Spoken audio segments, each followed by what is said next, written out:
अस्सलाम वालेकुम वरहमतुल्लाहि वबरकातुहू।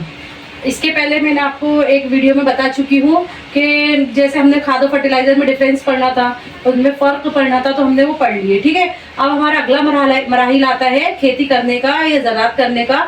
आप पासी मतलब सिंचाई। अब आप पासी सिंचाई होता क्या है? जिंदा रहने के लिए हर जानदार को पानी की ज़रूरत होती है। ऑब्वियसली हर कोई जिंदा किस वजह से? पानी की वजह से। पौधों के फूल, फल और बीजों की मुनासिब नमो और नशोनुमा के लिए पानी बहुत अहम है। हमें मालूम है पौधा किस तरीके से बढ़ेगा, इसके बीज किस तरीके से फूटेंगे, इसके लिए पानी बहुत ज़रूरी है। पानी का जो इंतज़ाम होता है पौधों की जड़ों के ज़रिए होता है। पौधों की जो रूट्स होती है, जड़ें होती है ज़मीन मिट्टी के अंदर, उनके ज़रिए पानी का इंतज़ाम मतलब एब्जॉर्प्शन होता है। पानी के साथ फर्टिलाइज़र और मादनियात भी जज्ब होते हैं। अब जाहिर सी बात है, जो मिट्टी में रहेगा वो चीज़ पानी के साथ साथ पूरे पौधे में ऊपर सर्वाइव करेगी। पौधों में तकरीबन 90% पानी होता है। जैसे हमारे जीने के लिए, हमारी बॉडी के लिए 70% पानी ज़रूरी है, इसी तरह पौधों को 90% पानी की ज़रूरत होती है। पौधों के फूटने का अमल, जो पौधे जो फूटते हैं बीजों में से, वो अमल भी कहाँ से होता है? पानी से होता है। पानी फसल को पाले और गर्म हवाओं से महफूज रखता है। पानी की वजह से ही मिट्टी में नमी रहती है और इससे फसल को जो भी गर्म हवाएं चलती है, पाला आता है, बारिश होती है, उससे महफूज रखती है। आबपासी की सिंचाई या आबपासी या सिंचाई के रिवायती तरीके, पुराने तरीकों को मैं आपको बताती हूँ। इन तरीकों में मवेशी या इंसानी मेहनत का इस्तेमाल किया जाता है। इसमें या तो मवेशी लगता था या इंसान लगता था, तब जाके सिंचाई की जाती थी, पानी दिया जाता था पौधों को या खेत को। मुख्तलिफ रिवायती तरीके मंदरजा झैल है। नंबर 1 मोट चरखी निज़ाम, दूसरा होता है चेन पंप निज़ाम, तीसरा होता है ढकेली, चौथा होता है राहट लीवर सिस्टम। इसको मैं आपको डायग्राम के जरिए समझाती हूँ। इसमें किस तरह इंसान और मवेशी का इस्तेमाल किया जाता था। जैसे ये है मोट यानी पहला वाला मोट चरखी निज़ाम। इसमें देखो, आप देख रहे हो इंसान मेहनत कर रहा है, पौधों को पानी दे रहा है, ठीक है ना। ये खेती है, ये आपने देख लिया। ये मोट कौन सा है? पहला वाला तरीका है। पुराने तरीके में इस तरीके से पूरे खेत को पानी दिया जाता था। Number 2 chain pump. देखो आप, इसमें मोटर में चेन लगी हुई है, ये चेन खिंचाव होती है और यहाँ से पानी पूरे खेत में जाता है। मतलब इसको भी इंसान या मवेशी चेन को खींचेगा, जब जाके पानी पूरे खेत में जाएगा। फिर मैंने आपको बताया ढकेली।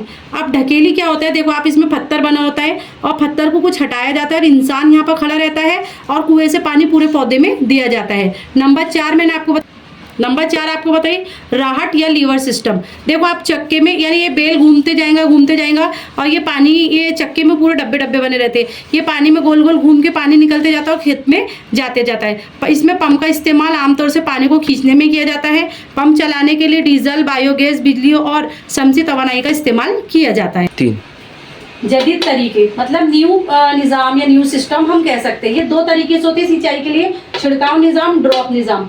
अब देखो, छिड़काव इसका इस्तेमाल करके हम पानी की बचत कर सकते हैं और इंसानी मेहनत की भी बचत कर सकते हैं। पहले वाले निज़ाम की बात करेंगे हम, छिड़काव निज़ाम। ये निज़ाम उन जगहों पर मुफीद है जहाँ ज़मीन हमवार नहीं होती और पानी की किल्लत है। उमूदी पाइपों से घूमने वाले नोजल लगे होते हैं। ये पाइप मुकर्रर फासलों पर खास पाइप से मुंसलक रहते हैं। मतलब एक खास पाइपलाइन जाती है, उसमें उसे पानी पहुंचता है और घूमने वाले नोजल फसलों पर इस तरह पानी गिराते हैं जैसे बारिश हो रही है।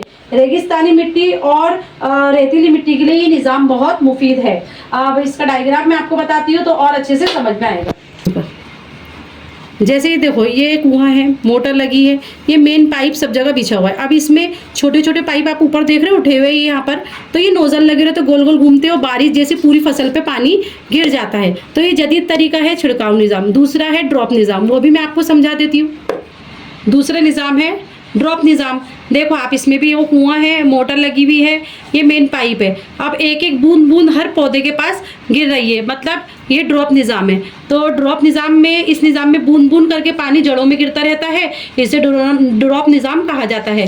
फलदार पौधों, बगीचों और दरख्तों के पानी देने का ये सबसे अच्छा तरीका है। इससे पौधों की बूंद पानी हासिल, पौधों पर बूंद करके पानी जाता है और इस तरीके में पानी बिल्कुल भी ज़ाय नहीं होता। पानी की किल्लत वाले इलाकों में भी ये बहुत नेमत है, ये वाला जो तरीका है वो बहुत नेमत है।